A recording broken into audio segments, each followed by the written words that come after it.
Hai guys, welcome back to my YouTube channel. Kembali lagi sama aku, Alia Putri. Udah lama banget aku gak cerita sama kalian. Jadi hari ini aku pengen cerita lagi. Tapi mohon maaf banget karena suara aku emang lagi gak enak didengar, lagi agak gak enak badan. Tapi aku pengen banget cerita gitu, share ke kalian. Aku di sini mau cerita tentang pengalaman aku magang di hotel. Karena mungkin dari kemarin banyak banget nih dari kalian yang nanya ke aku kayak, Kak gimana sih kerja di hotel, Kak gimana sih ini. Cuma aku jawab sesuai teori yang aku pelajari. Tapi sekarang ini benar-benar pure banget sesuai apa yang aku alamin. Dan benar-benar beda banget dari teori sama yang apa yang aku kerjain gitu loh. Makanya biar lebih realistis aja. Oke, sebelumnya boleh dong kalau aku minta dulu like, comment, and subscribe-nya. Udah, makasih. California's got me looking like a beach bum. Sun up in my hair, I'm rocking Long Beachy curls. I'm feeling like a Cali girl. Flower on my right, you the sky be looking so clear. Jadi aku mau ceritain dari awal dulu. Kalau aku itu magang di Hotel Resinda Karawang selama 6 bulan. Apa aja sih Kak fasilitas yang aku dapat selama magang 6 bulan? Yang pertama aku dapat uang saku senilai 1 juta. Aku dapat uang makan satu kali satu hari. Untuk mes itu enggak dapat, jadi aku ngekos sendiri. Dan untuk selanjutnya aku dapat sertifikat pengalaman, nilai, dan segala macam. Terus juga aku di bagian housekeeping, di bagian room attendant. Dan housekeeping itu terbagi menjadi 4 ya kalau di Resinda itu. Yang pertama ada room attendant, laundry, public area, dan florist. Nah aku di bagian room attendant. Room attendant ini yang bertugas membereskan kamar itu loh teman-teman, selama 3 bulan. Dan 3 bulan berikutnya aku di rolling ke laundry. Laundry yang kalian lihat di video sebelumnya, aku di laundry mall. Selama jadi room attendant tuh kakak ngapain sih? Nah aku itu beresin kamar teman-teman. Aku berangkat jam 8, pulang itu sampai jam 6. Gak tentu sih karena kita itu kan ditarget nih. Hari ini misalkan aku dapat kamar 20 kamar. Dan itu kalau misalkan jam 5 belum beres, ya tetap aja kita terus harus beres hari itu juga. Jadi kalau misal kita beres jam 7, jam 8, ya itu resiko kita gitu. Tapi kita ngerjain 2 orang, jadi satu kamar tuh kita dapat 2 orang. Dan kita selalu briefing dulu nih partner kita siapa. Kalau partner kita itu sama staff itu yang lebih atasan sama kita, itu mungkin kita bakalan kena kamarnya tuh banyak banget guys, hampir 35 lah, 40 gitu. Tapi kalau misalkan partner kita sama-sama anak magang, biasanya dikasihnya di bawah 20, kayak paling di bawah 30 lah paling banyak gitu. Dan itu lumayan capek banget. Tapi aku suka karena kita tuh capeknya fisik bukan otak. Dan menurut aku yang departemen paling kerjasamanya tuh paling erat gitu ya, cuma ada di housekeeping, terutama room attendant gitu. Karena kalian tuh jangan takut kalau misalkan kalian magang di housekeeping terus kalian dapat kamar banyak, itu kalian bakal kerjain sendiri. Itu enggak loh teman-teman. Jadi aku tuh sering banget jam 5 tuh masih ada 4 kamar yang belum aku kerjain.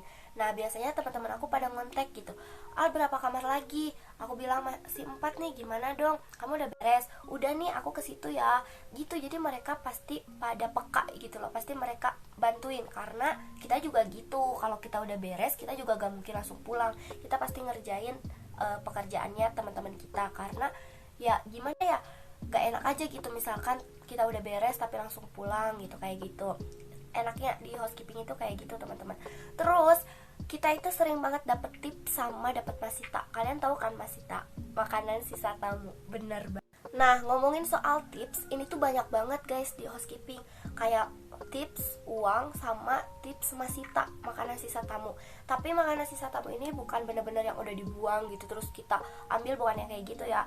Ini yang biasanya masih tersimpan utuh gitu. Ada yang di minibar, ada yang di mejanya gitu. Kayak misalkan martabak, kan martabak tuh biasanya mereka makan setengahnya nggak dimakan kan, otomatis gitu masih bersih.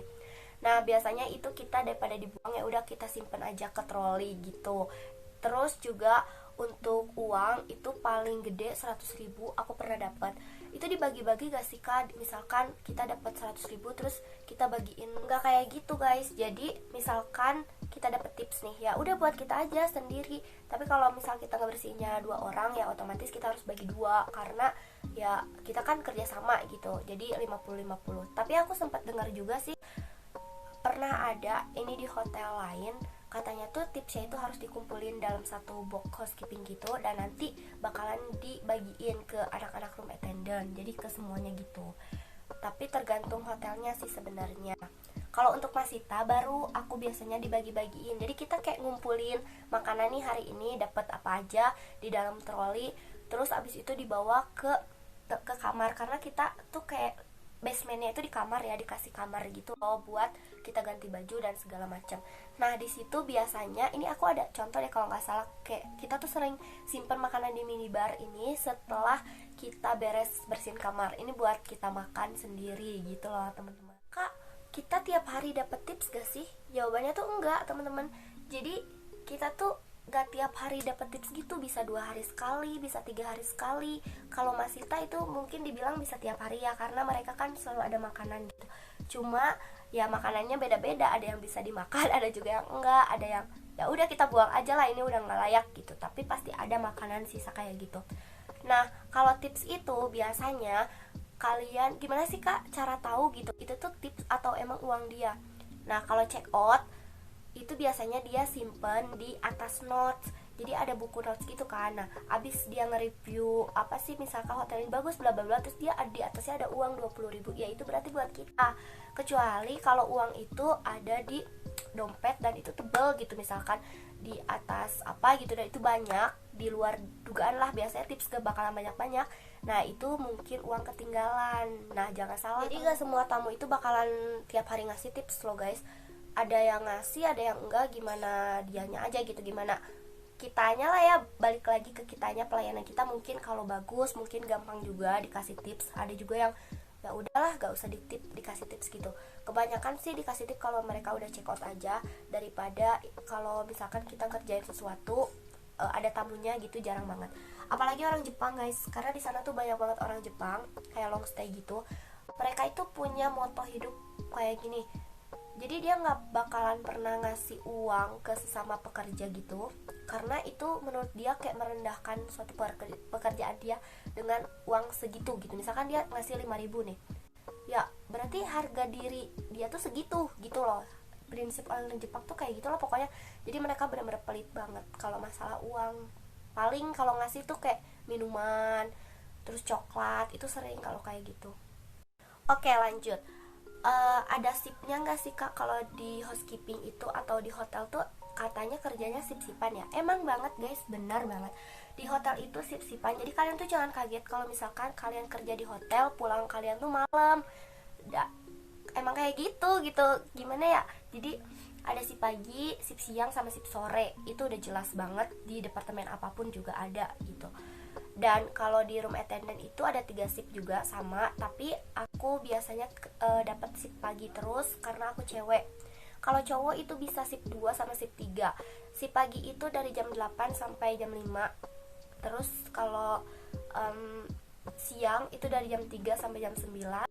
Kalau yang malam itu dari jam 9 sampai pagi jam 6 apa setengah 7 gitu. Itu kan makanya hotel kan 24 jam, jadi pasti harus ada yang jaga. Dan malam itu kerjaannya enak banget guys, paling kayak requestan kamu aja gitu, gak bersin. Nah makanya itu teman-teman, tips dari aku sih kalau misalnya kalian mau magang ya di hotel, kalian tuh cari kosannya yang beneran deket sama hotel. Kayak aku waktu itu di belakang hotel. Kenapa aku gitu? Karena aku tahu gitu kalau hotel tuh baliknya malam, gak tentu gitu. Kadang emang di jadwalnya tuh jam 5, tapi kan kita nggak tahu gitu tamu hari ini tiba-tiba ada banyak atau gimana kan.